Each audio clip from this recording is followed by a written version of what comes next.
Hello दोस्तों, आप सबों का स्वागत है आज की इस वीडियो में। तो आप सभी को कैसे हैं? आशा करते हैं आप लोग सुरक्षित होंगे और खुश होंगे। तो आज मैं जो टॉपिक आप सबों के लिए लेकर आया हूं वो है आपका एक ऐसे किले के बारे में, एक ऐसे गढ़ के बारे में, एक ऐसे साम्राज्य के बारे में आपको बताने जा रहा हूं जो ना सिर्फ झारखंड के लिए बल्कि भारत के एक बहुत ही ऐतिहासिक गढ़ के बारे में बात करने जा रहा हूँ। और इस ऐतिहासिक गढ़ को भारतीय पुरातत्व सर्वेक्षण विभाग की ओर से विश्व धरोहर की सूची में भी इसको शामिल किया गया है। तो वो है एक ऐसा गढ़ जिसका नाम है नवरत्नगढ़ का किला। और यह जो किला है वो झारखंड के एक बहुत ही प्रभावशाली साम्राज्य जिसका नाम नागवंशी साम्राज्य है उससे संबंध रखता है यह किला। और आपको जान के ये भी हैरानी होगी कि ये जो साम्राज्य है आपका नागवंशी साम्राज्य, वो कभी भी वहाँ के जितने भी राजा बने हैं वो कभी भी किसी प्रकार के किले में वे नहीं रहते थे। लेकिन एक ऐसा यह एकमात्र किला है जो मुगल साम्राज्य के समकालीन राजा जो है जहांगीर, उसके एक आर्किटेक्चर जो थे उनकी अगुवाई में, उनके सलाह पर इस प्रकार का किला का निर्माण किया गया। तो और भी बातें हैं जो आपके रहस्य के लिए, इस किले के रहस्य के लिए आपको जानना बहुत ज़रूरी है। तो जुड़े रहिए इस वीडियो में और आपसे निवेदन है कि इस वीडियो को आप लोग पूरा देखिए ताकि इस किले के बारे में आप सबों को और भी रहस्यमय बातें पता चल सके। तो चलिए शुरू करते हैं आज के इस वीडियो को। तो सबसे पहले परिचय के रूप में मैं आपको बताते चलूं, ये जो किला है झारखंड में स्थित है और ये झारखंड की राजधानी रांची से दक्षिण पश्चिम में, रांची से लगभग 70 किलोमीटर दूर दोयसा नगर में यह किला स्थित है। और ये जो किला है, जो यहाँ पे आपने दोयसा नगर की बात सुनी, वो एक गांव है, ठीक है, वो एक गांव है। और ये जो किला की बात हो रही है इसी गांव में स्थित है, रांची से लगभग 70 किलोमीटर दूर। और ये जो किला है वो झारखंड के गुमला जिले में स्थित है, ठीक है। गुमला जिले के सिसई थाने में यह गांव कभी नागवंशियों की राजधानी हुआ करता था। ये जो दोयसा की बात आप कर रहे हैं वो एक समय में नागवंशी साम्राज्य की एक राजधानी के रूप में जाना जाता था। लेकिन वर्तमान समय में यह जो किला है वो कई प्रकार के दंश को झेलते झेलते नवरत्नगढ़ एक खंडहर के रूप में बदल चुका है। लेकिन अभी वर्तमान में इस किले में खुदाई का काम चल रहा है और इसके संरक्षण के लिए विभाग की ओर से, भारत आर्कियोलॉजी विभाग की ओर से इस खंडहर को, माफ़ कीजिएगा, इस किले को संरक्षित करने के लिए इस पर कार्य किया जा रहा है। बहुत सारे उत्खनन कार्य किए जा रहे हैं जिसके मदद से बहुत सारी चीज़ों के रहस्यों के बारे में पता भी चल रहा है, ठीक है। और ये जो किला जो है, आप जो नवरत्नगढ़ किला की बात कर रहे हैं, वो जो किला है वो 100 एकड़ की एरिया में फैला हुआ है। और यह जो किला नागवंशियों द्वारा मुगल स्थापत्य का पहला राजमहल माना जाता है, ठीक है। अपने अनूठे मौलिक सौंदर्य और स्थापत्य कला के कारण खास पहचान बनाने वाले इस राजमहल का निर्माण 16वीं शताब्दी में नागवंशी राजा दुर्जन साल के द्वारा कराया गया था। इस किले का निर्माण राजा दुर्जन साल के द्वारा 16वीं शताब्दी में कराया गया था। तो चलिए आगे हम लोग देखते हैं इस किले के इतिहास के बारे में। इस किले का इतिहास, इस किले का निर्माण, इस किले का जो आया ध्यान कि किले का निर्माण होना चाहिए, कैसे हुआ, इन सारी बातों को इस स्लाइड के माध्यम से जानेंगे। जैसा आप सबों को मैंने पिछले स्लाइड में बताया, इस किले का निर्माण दुर्जन साल के द्वारा कराया गया था। जैसा आप लोग यहाँ पर दाहिने साइड में आप लोग जो चित्र देख रहे हैं वो एक भाग है इस किले का। और भी इससे 100 एकड़ में बहुत सारे किलों का निर्माण कराया गया था, उसी में से एक यह किला है, ठीक है। और इसका किले का निर्माण दुर्जन साल के द्वारा कराया गया था। लेकिन बात है एक समय की जब दुर्जन साल ने मुगल साम्राज्य के द्वारा एक कर लगाया गया था, लगान देने का कहा गया था, लेकिन उन्होंने कर देने से या फिर लगान देने से मना कर दिया था। और इन्हीं के कारण से दुर्जनसाल को ग्वालियर के किले में 12 वर्षों तक बंदी करके रखा गया था। बंदी का कारण क्या था? वे लगान देना नहीं चाहते थे। उस वक्त की बात है जब दुर्जनसाल इस क्षेत्र के राजा थे, तो उस वक्त बिहार के जो सूबेदार थे, उस समय झारखंड का निर्माण नहीं हुआ था, उस वक्त यह बिहार का अंग था।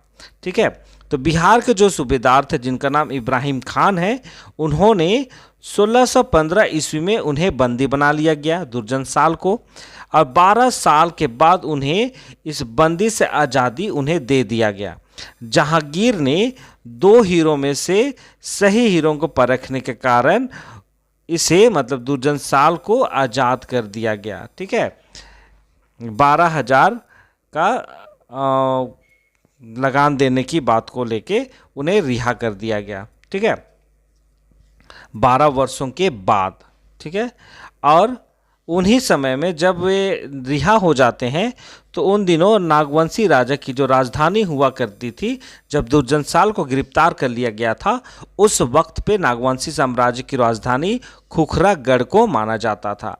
और इब्राहिम खान ने जासूसी के मकसद से दुर्जनसाल के साथ एक आदमी को लगा रखा था। जब उन्हें रिहा किया गया तो उस वक्त दुर्जनसाल के साथ एक इंसान को, एक आदमी को भेजा गया उनके साथ, जो एक जासूसी का काम करने के लिए उन्हें भेजा गया था दुर्जनसाल के साथ में।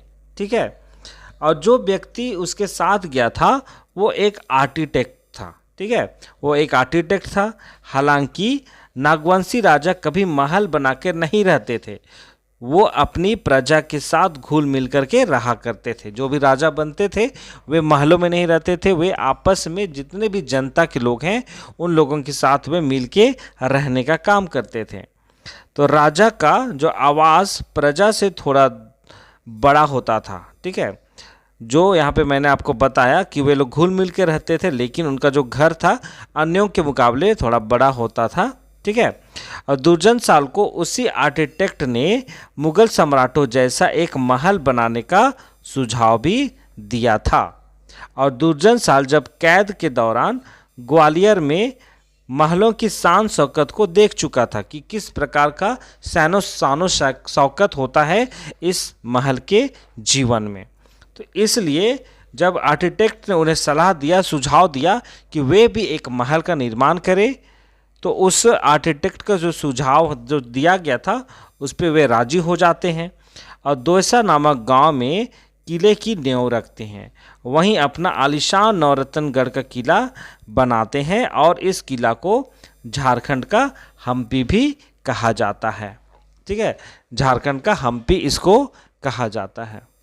तो ये था इस किले का इतिहास कि किस प्रकार से इस किले का निर्माण करने की जो मांग हुई, सुझाव दिया गया आर्किटेक्ट के माध्यम से, इन सारी बातों को हमने जाना है। चलिए कुछ बात ऐसी भी जान लेते हैं जो नागवंशी साम्राज्य से संबंधित है। तो नागवंशी साम्राज्य में जितने भी राजा बने उन सारी लोगों की राजधानियों के बारे में भी कुछ कुछ बातें जो है महत्वपूर्ण राजधानियाँ, उनके बारे में संक्षेप में मैं बताता चलूँ। तो नागवंशी की जो राजधानियाँ जो थी वो हमेशा बदलती रहती थी। इनका इतिहास पहली सदी में शुरू हुआ। नागवंशी साम्राज्य का इतिहास पहली शताब्दी में शुरू हुआ। नागवंशियों ने पहले जो राजा बने थे जिनका नाम फनी मुकुट राय था, और चौथा राजा जो बना वो राजा मदन राय था।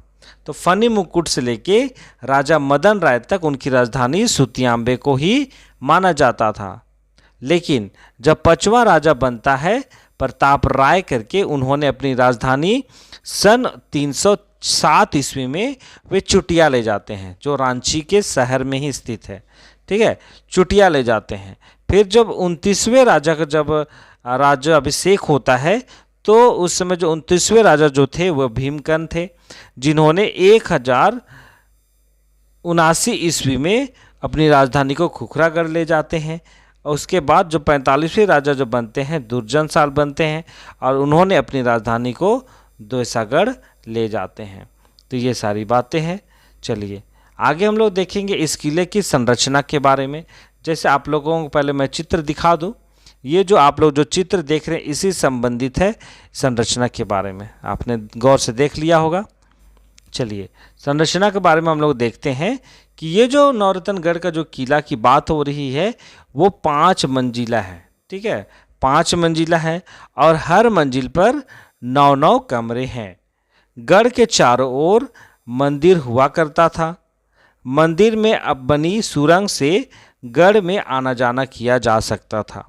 ठीक है, इस जो सुरंग का निर्माण किया गया है वो गढ़ पे ही था। जो महल है उसी पे एक सुरंग है जिसके द्वारा से वहाँ के जो लोग हैं वे लोग मंदिर आना जाना किया करते थे।